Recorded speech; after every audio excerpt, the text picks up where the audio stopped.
Hello everyone, this is Swati Singh. Welcome to Sriji Classes.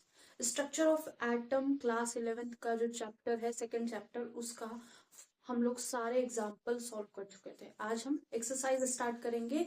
Exercise में जितने भी question हैं जैसे भी हैं वो सारे क्वेश्चन यहाँ सॉल्व कराए जाएंगे और विथ एक्सप्लेनेशन। केवल ऐसा नहीं है कि केवल आंसर करा दिया जाए। अगर किसी को थ्योरी पढ़नी है तो प्लेलिस्ट में जाके आप देख सकते हैं, थ्योरी पढ़ी हुई है, पूरी थ्योरी पढ़ी हुई है। अगर कोई चीज एक्स्ट्रा है तो आप उसको स्किप कर दीजिए। कोई चीज अगर कम है या फिर कुछ ऐसा लगता है कि ये और पढ़ाना चाहिए और एक्सप्लेन करना चाहिए तो उसके लिए आप कमेंट कर सकते हैं। हम उसको जरूर आपकी जो प्रॉब्लम है उसके लिए एक क्लास बना के आपको प्रोवाइड करा देंगे। ठीक है, स्टार्ट करते हैं स्ट्रक्चर ऑफ एटम की एक्सरसाइज। कल हम लोगों ने सॉल्यूशन की एक्सरसाइज स्टार्ट कर दी है। जो बच्चों को कोई भी अगर दिक्कत हो तो आप कमेंट कर सकते हैं। स्टार्ट करते हैं फर्स्ट क्वेश्चन।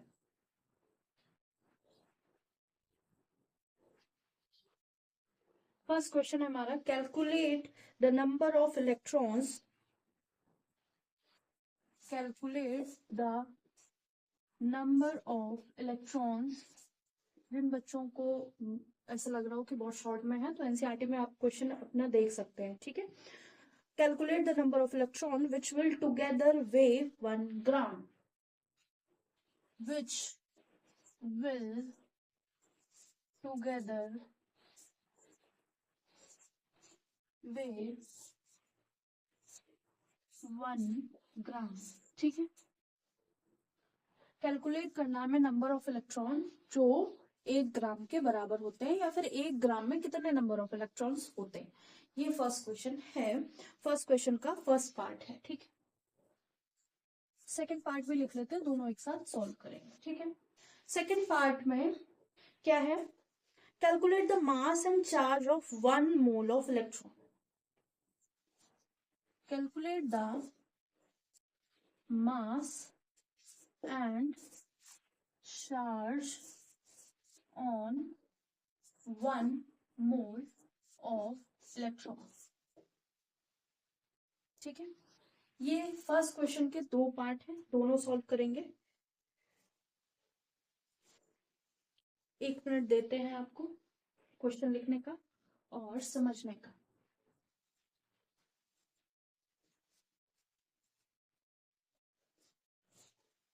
हो सकता है नंबर ऑफ क्लासेस ज्यादा हो, नंबर ऑफ वीडियोस ज्यादा हो, लेकिन सारे क्वेश्चन सॉल्व कराए जाएंगे, एक भी क्वेश्चन नहीं छोड़ा जाएगा। अगर किसी भी क्लास का एक दो क्वेश्चन छूट गए हैं, एक दो क्वेश्चन, तो वो क्वेश्चन आप कमेंट कर दीजिएगा, वो हम दोबारा से प्रोवाइड करा देंगे।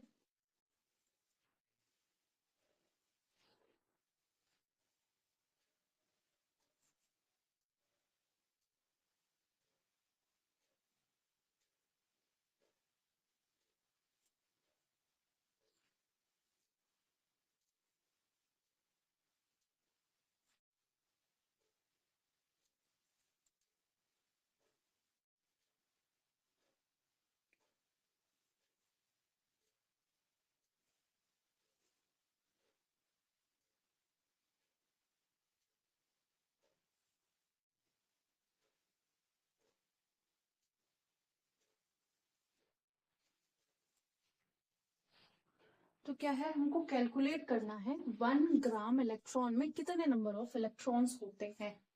ठीक है, तो हमें पता है मास ऑफ इलेक्ट्रॉन कितना होता है। मास ऑफ इलेक्ट्रॉन होता है 9.1 10⁻³ ठीक है, इतना होता है मास ऑफ इलेक्ट्रॉन। अगर हम ग्राम की बात करें, अगर हम ग्राम की बात करें, इसमें ग्राम हम लिखे, केजी को ग्राम में कन्वर्ट करें तो हम क्या करेंगे, 10⁻³ से मल्टीप्लाई कर देंगे। 9.1 10⁻³ इंटू 10⁻³ तो ये ग्राम में आ जाएगा। तो ये ऑलमोस्ट 9.1 10⁻,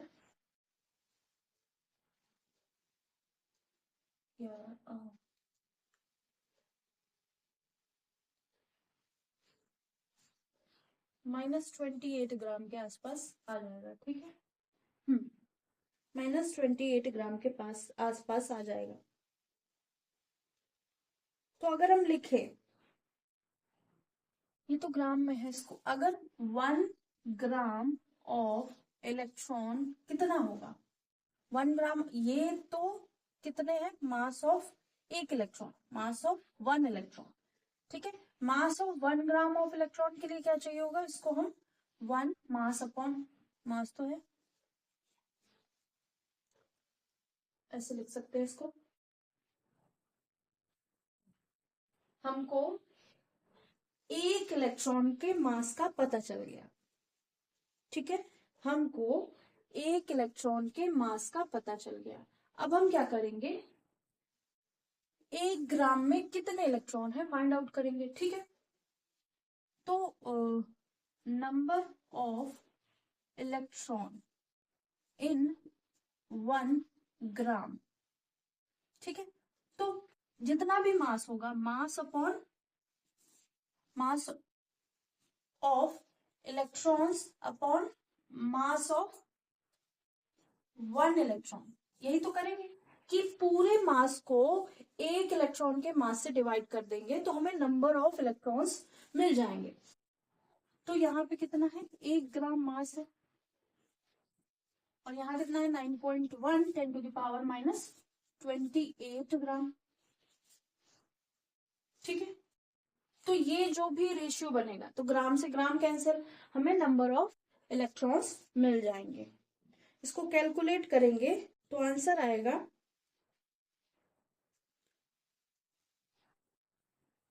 1.09 10⁻⁻27 तो ये है क्वेश्चन हमारा और इसका आंसर। को देख लीजिए, एक बार फिर से समझाने की कोशिश करते हैं।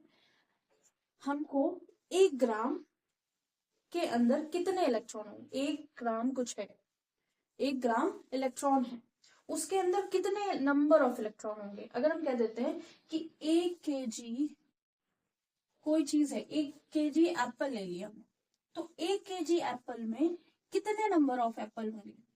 तो पहले हमने क्या किया, हो सकता है यहाँ पे n एप्पल हो, n एप्पल में से मैंने 1 निकाल लिया, एक एप्पल का वेट हमने लिख लिया 50 ग्राम, ठीक है, छोटा सा एप्पल है 50 ग्राम।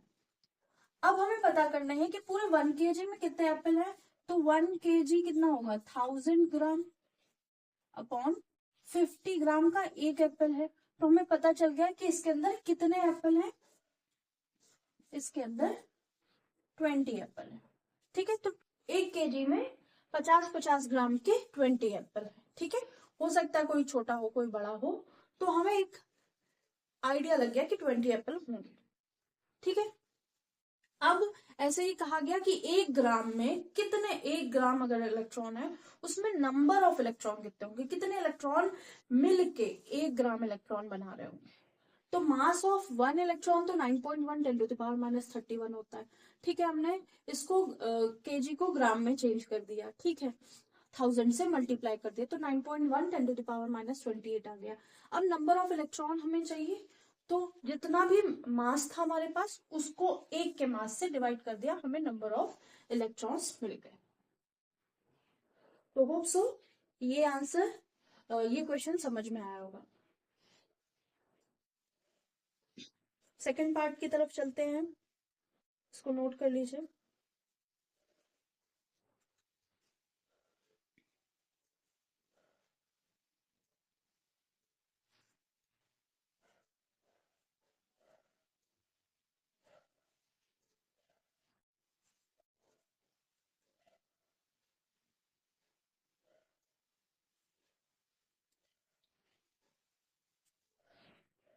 तो calculate mass and charge of 1 mole of electron, इसको रब करते हैं, सेकेंड पार्ट करते हैं।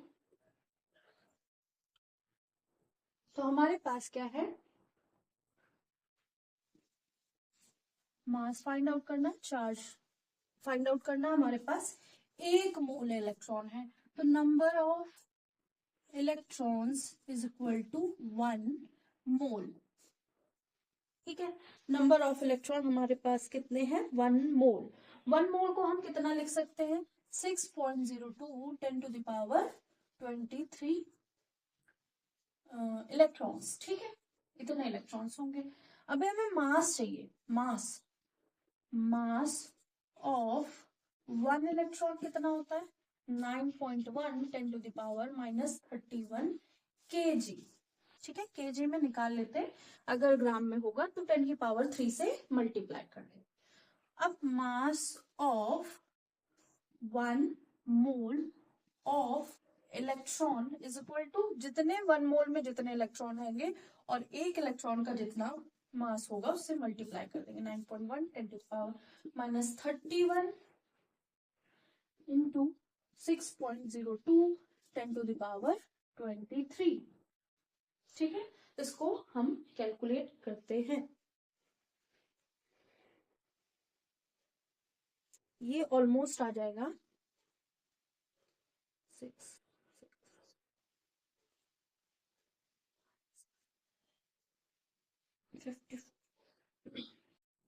तो 5.4 10 टू द पावर -7 kg के आसपास आ जाएगा। ठीक है, -7 kg।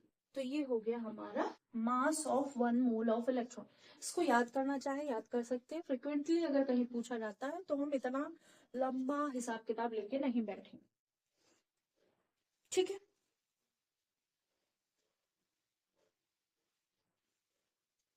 अब हमको क्या चाहिए, charge on electron, charge on 1 mole of electron.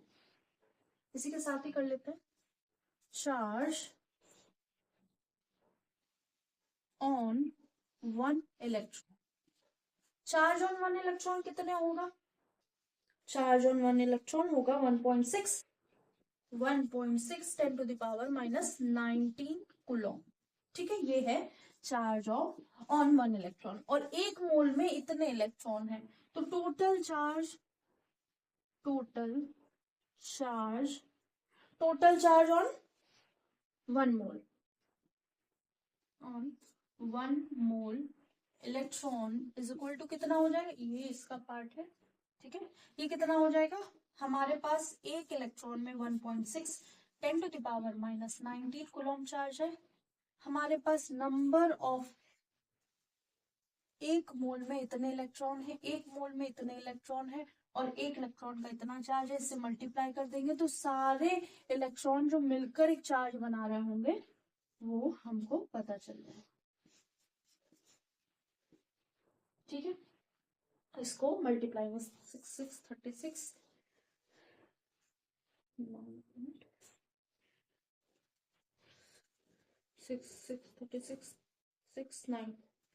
9.6 10 to the power 9.6 10 to the power 4 Coulomb. तो ये क्या हो गया, एक मोल इलेक्ट्रॉन में इतना चार्ज प्रेजेंट होगा। इसको नोट कर लीजिए। फिर से एक बार रिपीट कर देते हैं, हमको एक मोल इलेक्ट्रॉन में मास पता करना है। एक मोल इलेक्ट्रॉन जिसमें 6.02 10 to the power 23 electrons present है, उसका मास चाहिए और इतने ही इलेक्ट्रॉन का चार्ज पता करना है। तो बहुत सारे इलेक्ट्रॉन है, तो बहुत सारे इलेक्ट्रॉन का चार्ज पता करने के लिए हम क्या करेंगे, एक इलेक्ट्रॉन का चार्ज से उस पूरी अमाउंट से मल्टीप्लाई कर देंगे। ठीक है, अगर हम कहें कि एक एप्पल हमारा जो है वो 10 रुपए का, ठीक है, और 100 एप्पल कितने रुपए के होंगे, तो 100 एप्पल क्या करेंगे 10 इंटू 100 कर देंगे। बस इतना ही कि हमारे पास एक इलेक्ट्रॉन का चार्ज 9.1 था 10 टू द पावर -31 और इतने इलेक्ट्रॉन थे, इससे मल्टीप्लाई कर दिया, मास ऑफ 1 मोल ऑफ इलेक्ट्रॉन पता चल गया। अब हमें एक इलेक्ट्रॉन का चार्ज पता है, इतने ही नंबर ऑफ इलेक्ट्रॉन्स प्रेजेंट है और इसी पे हमने क्या कर दिया, 4 से नंबर ऑफ इलेक्ट्रॉन को मल्टीप्लाई कर दिया। नंबर ऑफ इलेक्ट्रॉन जो है यूनिट प्लेस है, तो हमने charge 9.6 10 to the power 4 coulomb निकाला, मास 5.4 10⁻⁻7 kg। ठीक है, तो ये हो गया हमारा first question solve. Next question करते हैं, इसको रब करते हैं। सेकेंड क्वेश्चन के भी 3 पार्ट है। सेकेंड क्वेश्चन का फर्स्ट पार्ट है calculate total number of electrons, calculate total number of electrons present in 1 mole of methane। total number of electrons present in 1 mole of methane। ठीक है, ये second question का first part है। ठीक है, हमें क्या करना है, 1 मोल मीथेन गिवन है, उसमें नंबर ऑफ इलेक्ट्रॉन्स निकालने हैं। तो मीथेन का फॉर्मूला लिखते हैं। मीथेन क्या होता है, मीथेन CH4। अच्छा, 1 मिनट टाइम दे देते हैं। ठीक है, सोचिए समझिए इसमें करना क्या होगा। हमारे पास एक मोल मीथेन है, हमें नंबर ऑफ इलेक्ट्रॉन्स मीथेन में कितने हैं, 1 मोल मीथेन में कितने नंबर ऑफ इलेक्ट्रॉन्स प्रेजेंट होंगे ये बताना है।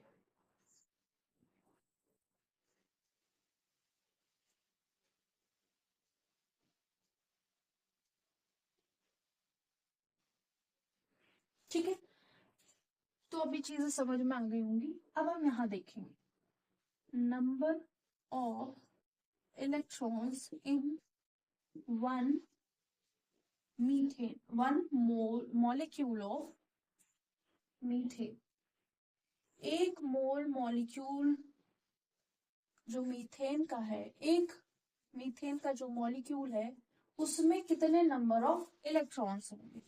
ठीक है, तो पहला है कार्बन।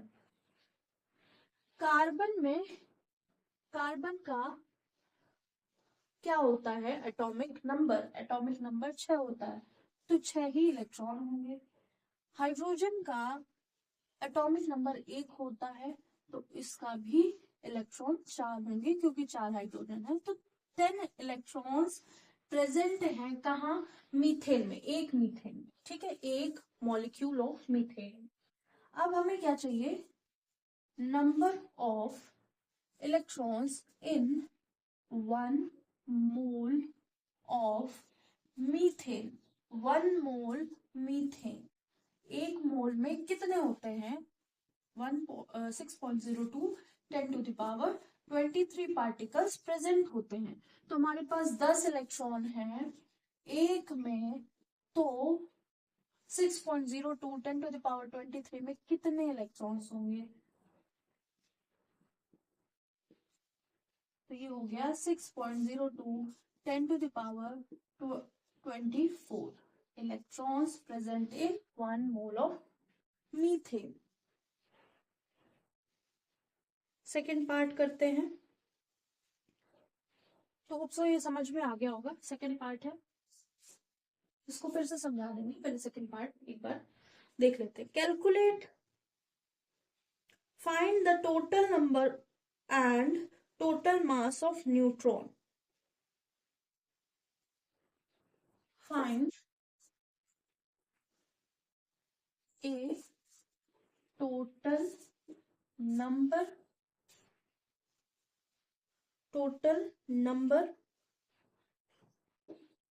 एंड टोटल मास।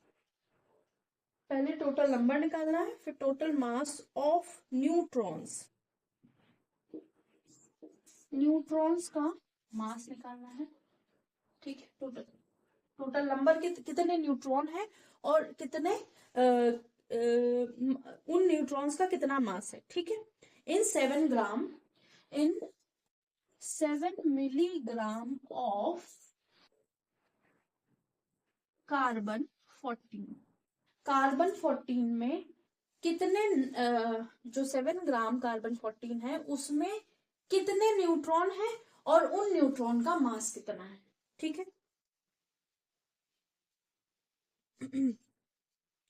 ये हो गया क्वेश्चन खत्म। यहाँ पे मास ऑफ क्या दे रखा है, मास ऑफ न्यूट्रॉन दे रखा है। मास ऑफ न्यूट्रॉन क्या है, mass of neutron is equal to 1.6 10 to the power -27 kg। ठीक है, ये है। तो अब इससे क्या समझ में आया, हमारे पास है कार्बन 14 है हमारे पास। ठीक है, कार्बन 14 है, तो इससे क्या समझते हैं आप?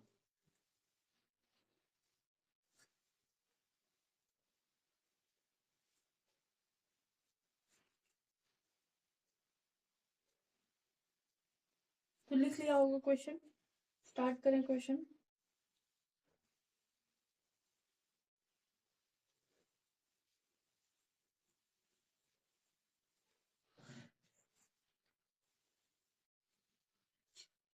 तो हमको पता है कि कार्बन 12 में 6 इलेक्ट्रॉन होते हैं, 6 प्रोटॉन होते हैं, 6 न्यूट्रॉन होते हैं।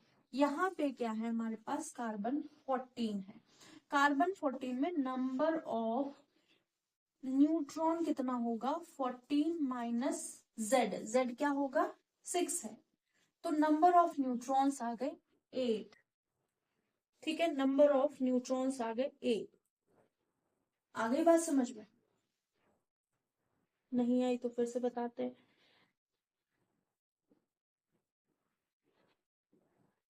जब हम कार्बन 12 की बात करते हैं तो यहाँ क्या होता है, यहाँ 6 होता है और यहाँ पे एटॉमिक मास होता है। ठीक है, यहाँ पे एटॉमिक मास होता है, यहाँ पे एटॉमिक नंबर होता है। अब हमने क्या किया है, कार्बन 14 लिया है। जब कार्बन 14 लिया है तो इसका मास कितना हो गया, A is equal to atomic mass of carbon is 14। Number of proton कभी नहीं चेंज होंगे।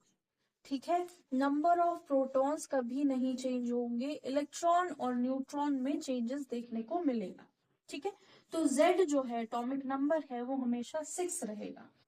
तो नंबर ऑफ न्यूट्रॉन जो A है वो A कैसे बनता है, Z प्लस N से बनता है। A क्या है एटॉमिक नंबर, Z क्या है, A क्या है एटॉमिक मास, Z क्या है एटॉमिक नंबर, N है न्यूट्रॉन या इसको प्रोटॉन भी बोलते हैं। हाँ, अब क्या है, ये 14 है इज इक्वल टू Z हमारा कितना है 6 है, और हमको नंबर ऑफ न्यूट्रॉन निकालने हैं। Number of neutron is equal to 14 minus 6। तो एक सीट 14 में 8 नंबर ऑफ न्यूट्रॉन्स है, मतलब 8 न्यूट्रॉन्स है, लेकिन हमें 7 मिलीग्राम में फाइंड आउट करना है नंबर ऑफ न्यूट्रॉन्स। पहले हम नंबर फाइंड आउट कर लेते हैं, फिर हम मास के बारे में बात करेंगे।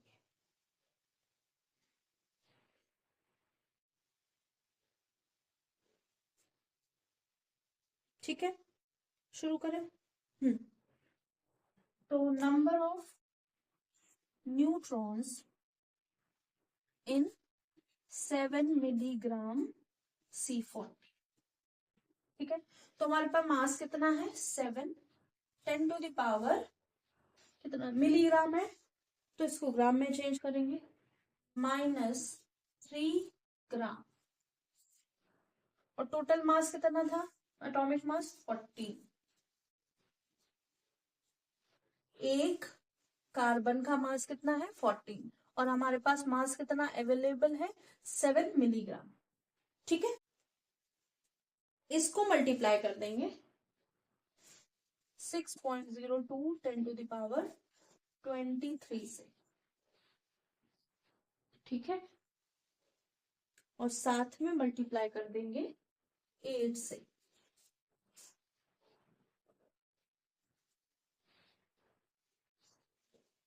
Calculate the number of electron present in, वो तो वो वाला था, find the total number of total number and total mass of electron in neutron in 7 gram. ठीक है, हमने एक कार्बन 14 में न्यूट्रॉन्स निकाल लिए 8।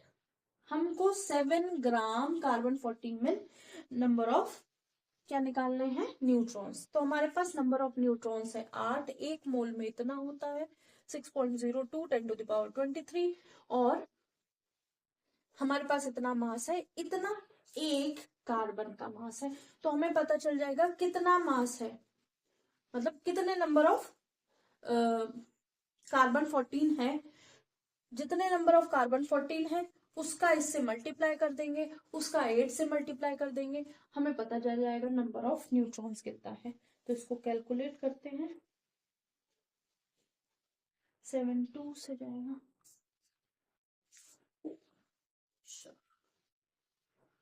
तो 2 पॉइंट कुछ आएगा, 2.4। ठीक है, 2.4 10⁻21 न्यूट्रॉन।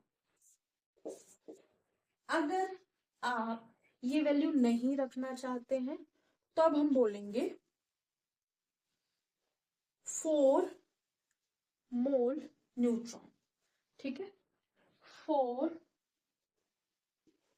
Na न्यूट्रॉन बोल सकते हैं, 4 Na न्यूट्रॉन्स। लेकिन हम एग्जैक्ट वैल्यू निकालना चाहते हैं, इसलिए हमने एक मोल में कितने इलेक्ट्रॉन होंगे, कितने पार्टिकल होंगे, वो भी हमने एज्यूम कर लिया। अब हम मास की बात करेंगे। तो मास तो हमें पता ही है कितना है, मास हमको दे रखा है न्यूट्रॉन का 1.67 10⁻27 kg। ऊपर वाला रख करके ये सेकेंड पार्ट इसका करते हैं। तो सेकेंड पार्ट में हमें क्या करना है, मास निकालना है न्यूट्रॉन का, किसमें, 7 ग्राम ऑफ C14 में।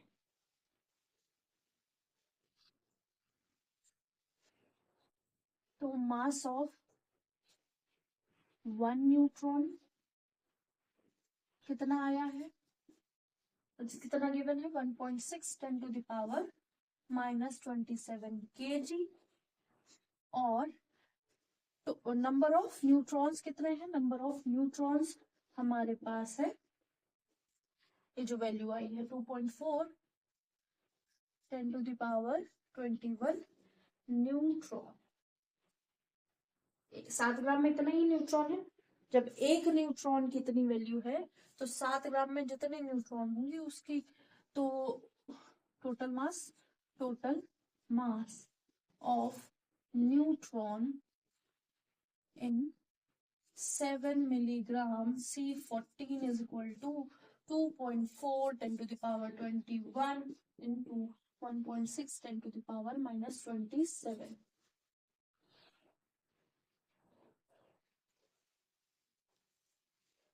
तो 21 माइनस ये तो 10⁻⁻6 हो जाएगा, तो 4.03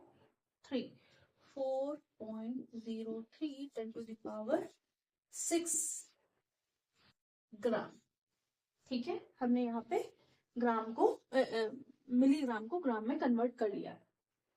ठीक है, तो अब उसकी टेंशन नहीं लेनी है। मिलीग्राम में किस में कन्वर्ट किया था, एक मिनट, कुछ गलत नहीं हुआ है।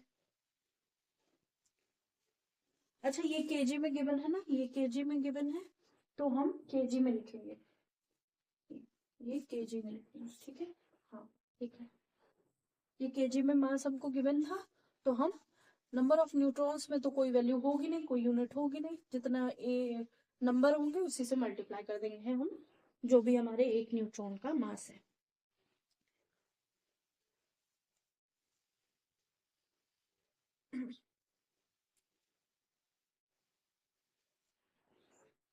तो होप सो ये नोट कर लिया होगा। नोट नहीं किया है तो प्लीज स्क्रीनशॉट ले लीजिए। नेक्स्ट क्वेश्चन करते हैं।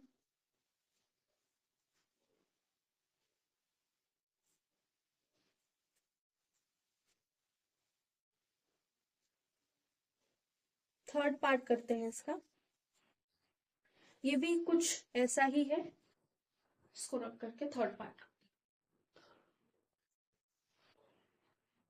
थर्ड पार्ट है find total number and total mass of proton find total number, पहला part, and second part mass of, total mass of protons, किसमें, in 34 milligram of NH3, in 34 milligram of ammonia at STP। ठीक है, ये है हमारा question. और साथ में क्या है, ये पूछा गया है कि इफ टेम्परेचर प्रेशर चेंज तो क्या आंसर चेंज होगा या नहीं चेंज होगा, तो उसके बारे में हम डिस्कस कर लेंगे। तो हमारे पास क्या है, NH3 है। NH3 में नंबर ऑफ प्रोटॉन्स कितने होंगे, प्रोटॉन्स की बात हो रही, प्रोटॉन्स नहीं चेंज होते, तो N में कितने होंगे, N में हमारे पास नंबर ऑफ प्रोटॉन 7 होंगे, ठीक है, और इसमें 3, तो टोटल नंबर ऑफ एक NH3 में नंबर ऑफ प्रोटॉन्स कितने हो जाएंगे, 10 हो जाएंगे, ठीक है। हमको कितने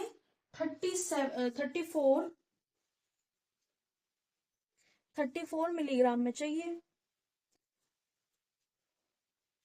तो हम वैसे ही करते हैं इसका, हाँ इसको एटॉमिक 14 3 17 हो जाएगा, ठीक है। 1 मास ऑफ 1 NH3 कितना हो जाएगा, 14 + 3 17, 14 + 3 = 7। Total number of proton in 34 milligram of NH3। तो यहाँ पे क्या है, हमको 34 × 10⁻³ ग्राम क्या दे रखा है, NH3 दे रखा है। इसके साथ भी हम 1 मोल की वैल्यू लिख लेंगे, डिवाइडेड बाय जो एक NH3 का मास है वो लिख लेंगे, और साथ में मल्टीप्लाई कर लेंगे जितने नंबर ऑफ क्या है, प्रोटॉन्स हैं, कितने हैं, 10 है, ठीक है। सारी वैल्यू लिख ली। अब हम सबको क्या करेंगे, मल्टीप्लाई करेंगे, 34 × 2 टाइम्स चला गया, 12 के आसपास आ जाएगा कुछ, ठीक है। तो आ जाएगा 1.2 10⁻22, ठीक है, ये 20 हो गया और ये हो गया, तो 21 हो गया, 12 आया था तो पॉइंट इधर किसका आ गया, 1.2 10⁻22 हो गया।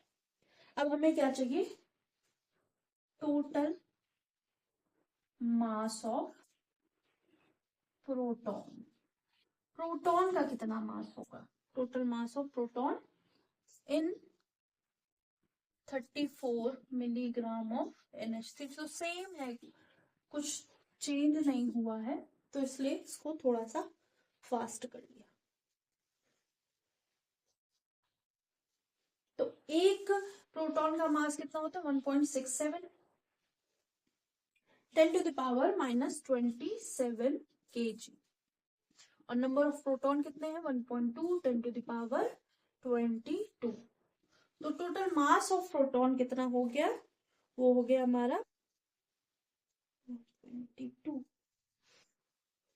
और -5 हो जाएगा,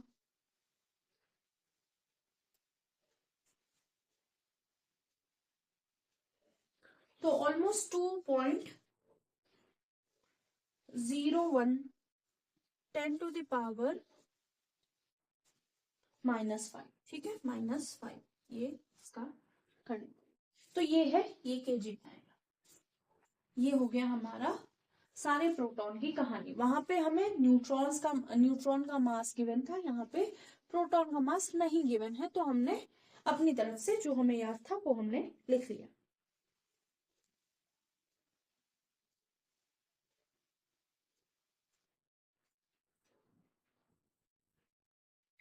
होप सो ये पूरी चीज समझ में आई होगी। जो इसका पार्ट है एक और, जिसमें पूछा गया है कि विल द आंसर चेंज, क्योंकि ये सारी चीजें एसटीपी पे हो रही है, एट एसटीपी। अगर हम टेम्परेचर और प्रेशर चेंज करते हैं तो क्या ऐसा होगा? अब बताइए, जिसका जितना मास है, ठीक है, वेट में चेंज हो सकता है, लेकिन टेम्परेचर चेंज करने से और प्रेशर चेंज करने से मेरा मास चेंज होगा, या मुझसे छोटी कोई बॉल है, या कैट है, या डॉग है, या और कोई छोटी चीज है, बैट है, ठीक है, पेन है, मोबाइल है, तो इनका मास चेंज होगा टेम्परेचर प्रेशर चेंज करने से? नहीं चेंज होगा, तो इसका भी नहीं चेंज होगा। मैटर है तो कैसे चेंज होगा मास?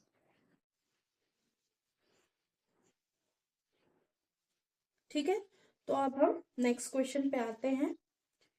छोटा सा क्वेश्चन है, कंप्लीट करते हैं, बहुत तेजी से होगा वो, और आपको पता भी नहीं चलेगा।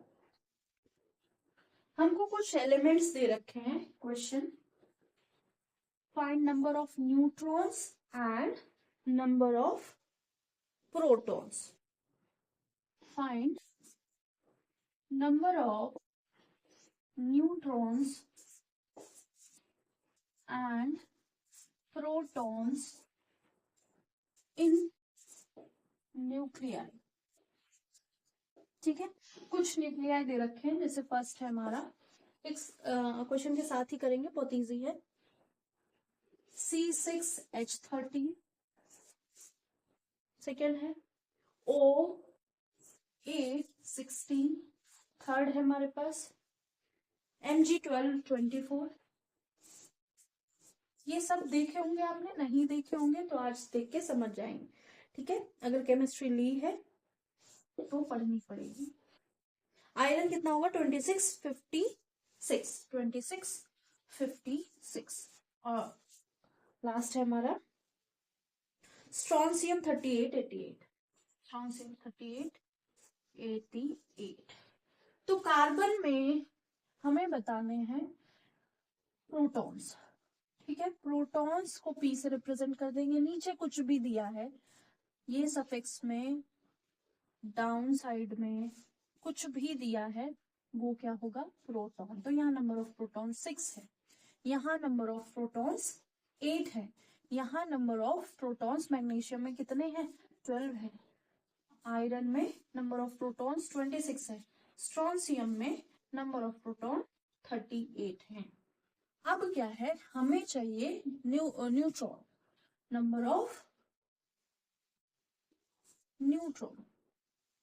अब क्या है, A is equal to Z plus N होता है, एक ही में फॉर्मूला लिखेंगे, बाकी सबका डायरेक्ट कैलकुलेट।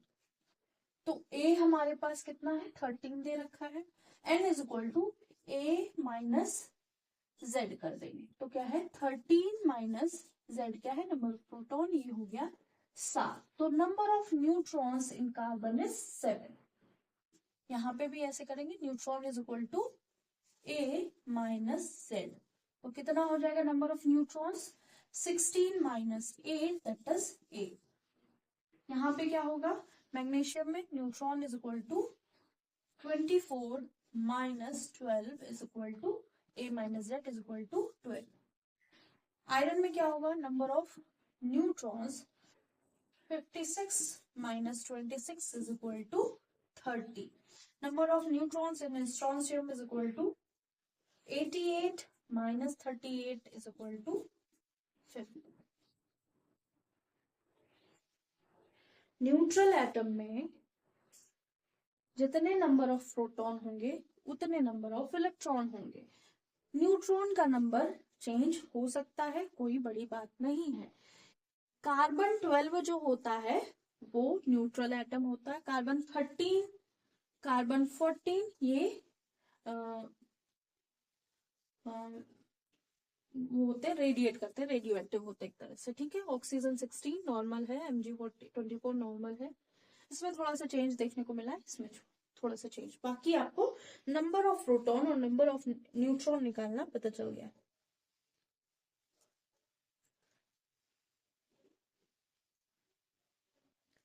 नेक्स्ट क्वेश्चन में हम लोगों को सिंबल बताना है, atomic mass and atomic number given है। तो होप सो ये क्वेश्चन बहुत आसानी से समझ में आया होगा और चीजें क्लियर हो गई होंगी। इसको रब करते हैं। नेक्स्ट क्वेश्चन है, right the symbol of for the atom. Write symbol for atom whose atomic number and atomic mass is given. Atomic number हम रिप्रेजेंट करते हैं Z से, एटॉमिक मास रिप्रेजेंट करते हैं A से। तो हमारा फर्स्ट पार्ट है Z is equal to 17, Z is equal to 17, A is equal to कितना है 35। Second, Z is equal to 92 and atomic mass is equal to 233. Third question है, Z is equal to 4 and A is equal to 9. Z क्या है? Atomic number. तो इसको एक बार सोच के देखिए कैसे होगा।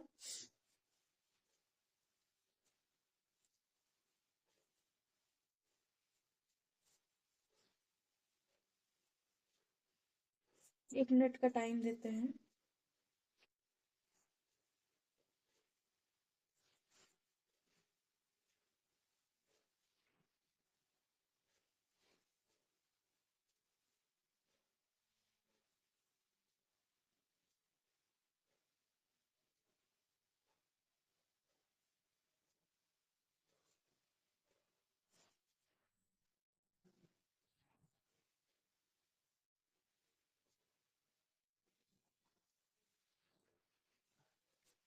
तो अब हम क्या करेंगे, यहाँ पे देखिएगा A is equal to Z plus N होता है, ठीक है। A is equal to Z plus N होता है।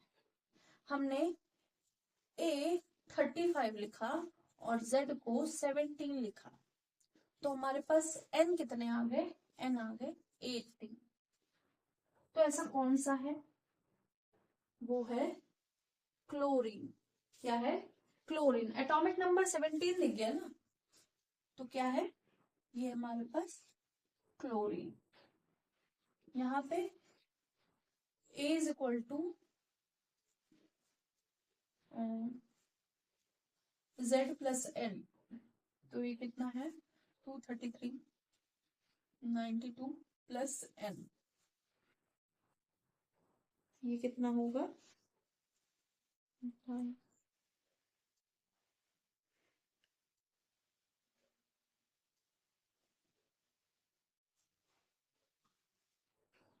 92 14141 आएगा N की value. Z is equal to 92, N is equal to 141।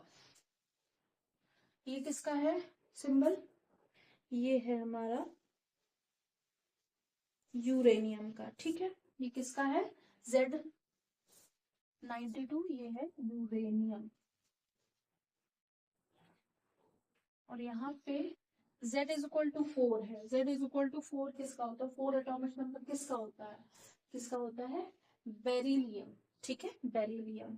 तो इस नंबर को ही देख के हम सिंबल निकाल सकते हैं, लेकिन एक बार प्रैक्टिस हो जाएगी। Z प्लस N, ए कितना है 9, Z कितना है 4 और N कितना हो जाएगा 5। तो हमारा z इज इक्वल टू 4 है तो हमारा कौन सा सिंबल होगा इसका? यू। ये है क्लोरीन, ये होगा बेरिलियम, Be।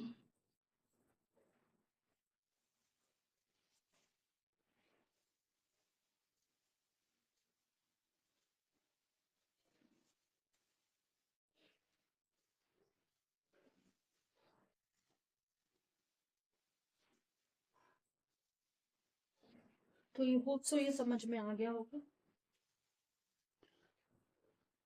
तो होप सो आज की क्लास समझ में आई होगी। जो भी कुछ आपको लगता है नहीं आया वो आप कमेंट करिएगा, हम आपको जरूर उस प्रॉब्लम का सॉल्यूशन देंगे। आज के लिए इतना ही। लाइक कीजिएगा, सब्सक्राइब कीजिएगा, शेयर कीजिएगा, कमेंट कीजिएगा, बताइएगा क्लासेस कैसी लग रही हैं।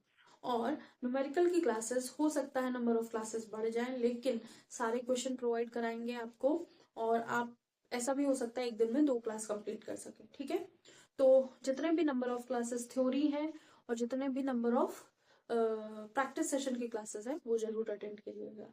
ठीक है, आज के लिए इतना ही। Thank you.